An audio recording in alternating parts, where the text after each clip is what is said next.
Alors, moi, je m'appelle Julie Helms. Tout d'abord, je voudrais remercier la commission du Congrès infirmier de m'avoir invitée. C'est un vrai plaisir d'être parmi vous pour vous parler de la Covid-19 et des complications thrombotiques qui en découlent. Alors, je pense qu'il y a beaucoup de choses dans la présentation que vous connaissez maintenant, qu'on a tous appréhendé au fil de cette année et demie pendant laquelle on a pris en charge quasiment que des Covid, voire vraiment que ça.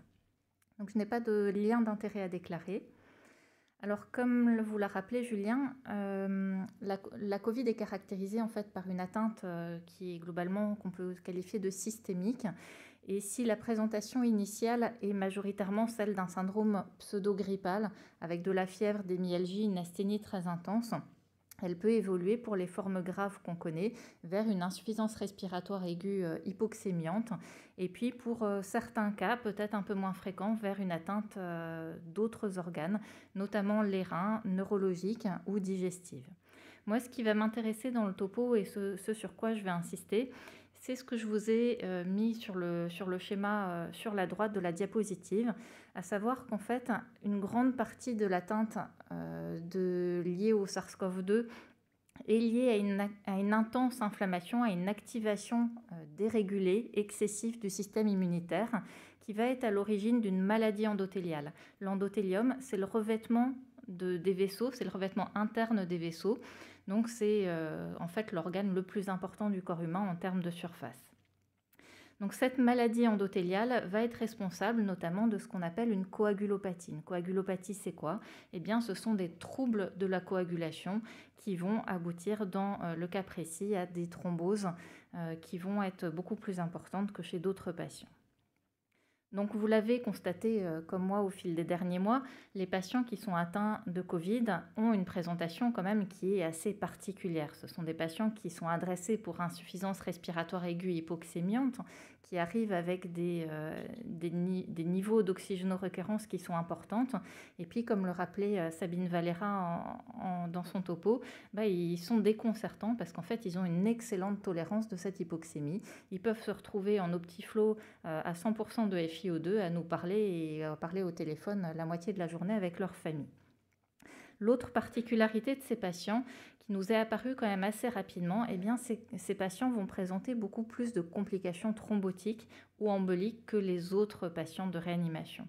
Et là, vous pouvez voir des embolies pulmonaires, mais ce qui était frappant aussi, c'est qu'en fait, ce sont des patients qui vont également thromboser leur circuit de dialyse ou thromboser les oxygénateurs d'ECMO, et ce à une fréquence qui n'était quand même pas habituelle. C'est pas normal, par exemple, d'avoir un patient en hémofiltration chez lequel on est obligé de changer 3 fois dans la journée le circuit de dialyse. Donc ces différences-là nous ont interpellés et effectivement, au fil des premières semaines courant du mois d'avril l'année dernière, il a été montré d'abord sur des séries anapathes, sur des séries autopsiques, que ces patients faisaient quand même beaucoup de complications thrombotiques. Là, c'est une toute petite série, mais c'est la première qui a été publiée. C'est une équipe allemande qui a montré sur 12 patients qu'il y avait un tiers des patients qui avaient fait des embolies pulmonaires, qui étaient décédés d'embolies pulmonaires, et plus de la moitié d'entre eux qui avaient une thrombose veineuse profonde alors qu'elle n'avait jamais été suspectée cliniquement. Ça veut dire qu'il y a un tiers des malades chez lesquels on n'avait même pas imaginé l'embolie pulmonaire qui sont décédés de ça. Donc pour confirmer cette impression générale qu'on a eue sur les premières semaines, on a rassemblé en fait toutes les données qu'on avait chez nos patients. On avait 150 patients sur 4 réanimations strasbourgeoises chez lesquelles on a recueilli l'ensemble des complications thrombotiques. Et en fait, on s'est aperçu que chez ces 150 patients, eh bien, on avait détecté 64 complications thrombotiques cliniquement significatives. C'est-à-dire qu'on n'est pas allé les chercher de façon systématique, on n'a pas fait de dépistage. En revanche, lorsqu'on suspectait une embolie pulmonaire ou une phlébite, eh bien, on confirmait avec un examen approprié. Et on a montré que chez nos patients, 17% d'entre eux avaient fait une embolie pulmonaire, mais il y avait aussi des AVC ischémiques et puis, comme je vous le disais en préambule, des thromboses de circuits de dialyse ou d'oxygénateurs d'ECMO. Et ce qui était particulièrement inquiétant, c'est que l'ensemble de ces malades étaient anticoagulés. 100% des malades avaient une anticoagulation dès leur admission en réanimation, avec 70% d'entre eux qui avaient une anticoagulation préventive et 30% qui avaient une anticoagulation curative pour un motif qui préexistait à l'admission en réanimation, par exemple une ACFA chronique anticoagulée. On avait bien l'impression que ces complications étaient plus fréquentes chez les Covid que chez les autres patients, mais pour le montrer, on a comparé nos SDRA Covid aux SDRA qu'on avait les années précédentes. Et on a effectivement montré que chez les SDRA Covid, eh bien, nous avions 3 fois plus de complications thrombotiques et 6 fois plus d'embolie pulmonaire que dans un SDRA standard. Maintenant, si on essaie de comprendre pourquoi ces patients font autant de thromboses, eh bien, il faut revenir un petit peu à la physiopathologie. Et ça, Julien Poissy a commencé à vous poser les bases pour comprendre les choses. Je vais vous les montrer avec d'autres schémas. En fait, tout commence par l'entrée du virus dans les cellules. Alors là, c'est l'endothélium, vous vous souvenez, c'est le revêtement interne des vaisseaux. En fait, le virus est capable de rentrer dans les cellules endothéliales et l'entrée du virus dans les cellules endothéliales va déclencher cette fameuse réaction inflammatoire explosive qui va provoquer donc un état très inflammatoire chez le patient. Cet état inflammatoire va perturber la coagulation parce que, comme ça vous a été dit juste avant, il y a une interaction étroite entre la coagulation et l'inflammation. S'il y a beaucoup d'inflammation, eh bien la coagulation va être activée également. C'est ce qu'on appelle la coagulopathie. L'endothélium va devenir procoagulant. En fait, les plaquettes et les neutrophils vont aller se coller sur l'endothélium et ça va favoriser la survenue de complications thrombotiques. C'est pour ça que dans la Covid, on parle de maladie endothéliale. Et cette maladie endothéliale explique probablement les lésions systémiques de la Covid. Ça explique qu'on ait des atteintes neurologiques, qu'on ait des atteintes rénales et ainsi de suite, parce qu'en fait, l'endothélium est présent dans tous les organes. Maintenant, comment on peut faire le diagnostic de cette fameuse coagulopathie due au SARS-CoV-2 ? Tout d'abord, ce qui nous a probablement déstabilisé parce qu'on ne s'y attendait pas, c'est que les tests de routine sont normaux. C'est-à-dire que le taux de plaquettes va être normal ou à peine abaissé. Le TCA, le TP, l'INR vont être dans des valeurs qui sont tout à fait normales. Ce qui n'est pas le cas dans le sepsis, qui est un autre exemple de coagulopathie qu'on connaît très bien. En revanche, vous vous souvenez, la Covid va donner lieu à une réaction inflammatoire très importante, exagérée. Et un des marqueurs de cette réaction inflammatoire, c'est le fibrinogène. Le fibrinogène, c'est certes une molécule qui intervient dans la coagulation, mais c'est surtout une molécule qui reflète l'inflammation. Donc il n'est pas surprenant que le fibrinogène soit très augmenté dans une maladie inflammatoire. Ensuite, on va avoir les dédimères. Les dédimères, ce sont des produits de dégradation de la fibrine. La fibrine, c'est ce qui forme le caillot. Ça veut dire que s'il y a des dédimères, ça veut dire qu'il y a un caillot qui est en train d'être lysé quelque part. Donc indirectement, les dédimères sont le reflet de thrombose.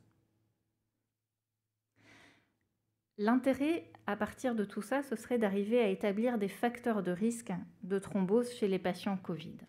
Alors, parmi toutes les connaissances qu'on a accumulées sur l'année et demie qui vient de s'écouler, ce qu'on sait maintenant, c'est qu'un patient Covid-19 grave, c'est-à-dire finalement un patient Covid admis en réanimation, il va être plus à risque de thrombose qu'un patient Covid qui est hospitalisé dans un secteur conventionnel ou qui est en ambulatoire à la maison.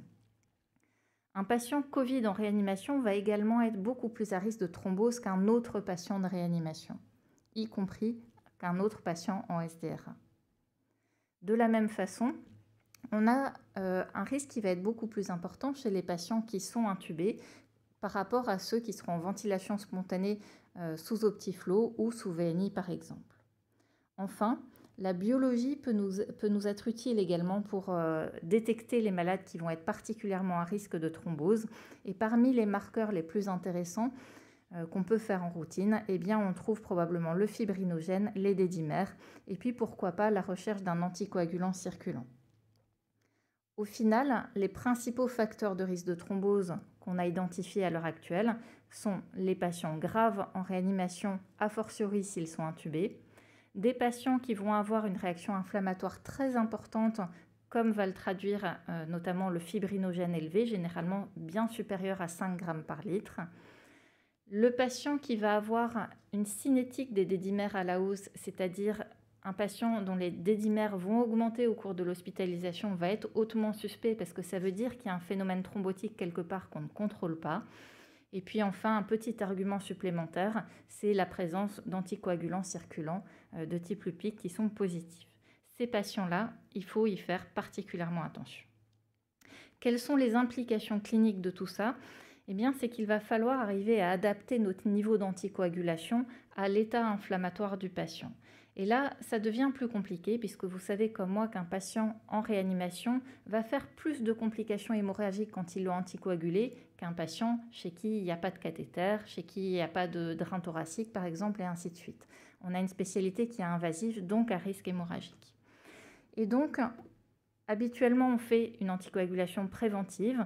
Vous avez entendu parler d'anticoagulation préventive renforcée. C'est un terme qui n'existait pas jusqu'à présent. Et finalement, c'est une espèce d'intermédiaire entre l'anticoagulation préventive et l'anticoagulation curative. Et là, on a de nouveau des arguments qui sont finalement assez peu solides dans un sens comme dans l'autre pour savoir ce qu'il faut faire. Dans une première étude qui concerne vraiment le tout début de la première vague, puisque c'était entre le mois de mars et le mois de mai 2020, on a regardé en rétrospectif ce qu'étaient devenus les patients qui avaient eu une anticoagulation préventive ou une anticoagulation curative dans 2 de nos services à Strasbourg. On avait quasiment 180 patients en SDRA Covid, 108 d'entre eux étaient anticoagulés en préventif, 71 en curatif. Et alors ce qui est intéressant, c'est qu'on a pu montrer qu'on diminuait par 2 les complications thrombotiques chez les patients anticoagulés curativement, puisqu'on avait 21% de complications thrombotiques versus 39%.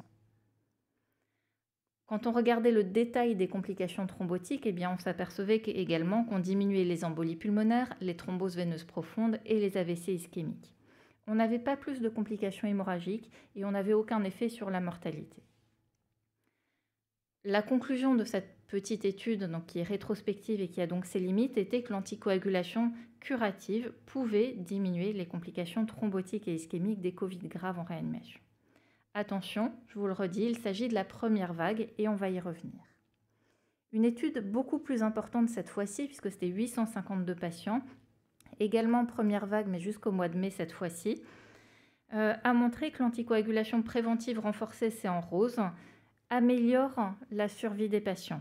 Ici, vous avez la survie. Vous pouvez voir que ceux qui sont en rose survivent plus que ceux qui ont une anticoagulation préventive habituelle.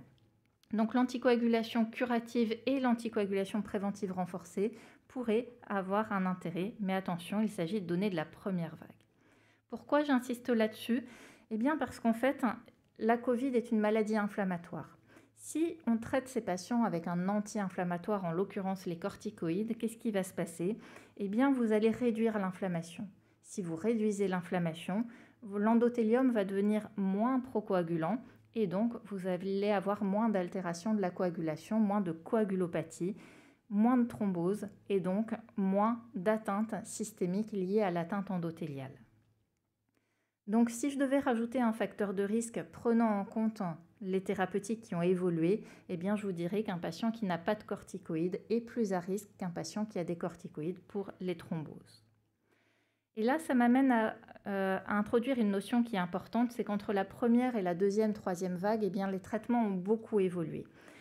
Au départ, on ne mettait pas de corticoïdes du tout. Et puis maintenant, tout le monde a des corticoïdes. De la même façon, comme le rappelait Sabine Valera, au départ, tous les patients étaient intubés. Maintenant, la plupart d'entre eux sont en ventilation spontanée. Les conséquences de tout ça, c'est qu'on a moins de complications thrombotiques au cours des deuxième et troisième vagues qu'au cours de la première. Et donc, on attend un bénéfice de la coagulation qui forcément est moins important. Je vais vous présenter encore 2 études qui cette fois-ci sont randomisées contrôlées, qui concernent la deuxième et troisième vague, qui vous montrent que des doses intermédiaires versus standard n'améliorent pas ne réduisent pas les complications thrombotiques ou l'aggravation des patients. Dans une autre étude qui cette fois-ci compare les doses curatives versus standard, avec des patients qui sont majoritairement sous corticoïdes, eh bien l'anticoagulation curative ne permet pas de réduire les défaillances d'organes. En revanche, dans cette étude qui a été arrêtée précocement pour futilité, c'est-à-dire pas de bénéfice attendu, il y avait 2 fois moins de complications thrombotiques sans augmentation des complications hémorragiques. Donc au final, quelle est la problématique de l'anticoagulation chez les patients Covid? Eh bien, le premier point important, c'est que les patients ne sont pas comparables entre la première vague, la deuxième et la troisième. Les traitements ne sont pas les mêmes, comme je vous l'ai montré. Et donc, on a des complications thrombotiques qui se sont réduites au cours du temps. Donc au final, quel est le niveau d'anticoagulation qu'il faut avoir chez nos patients? Pour l'instant, je pense qu'on ne peut pas avoir de réponse claire. Il y a énormément d'études en cours, comme vous pouvez le voir, 68 à l'heure actuelle.